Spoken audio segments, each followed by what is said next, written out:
How to share someone's stories on Facebook. Hi everyone, welcome to the channel.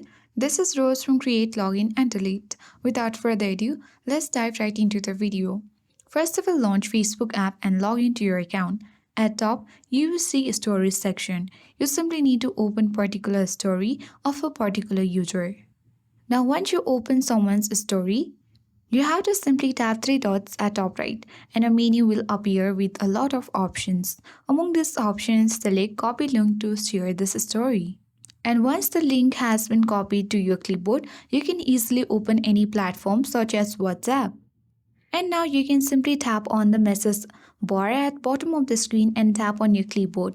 And here you can easily paste the copied link and tap on the share button at bottom right. And in this way you can easily share someone's stories on Facebook. I hope this guide was helpful. If it was, then do like, share, comment and don't forget to subscribe. Thank you for watching and I'll see you in the next video.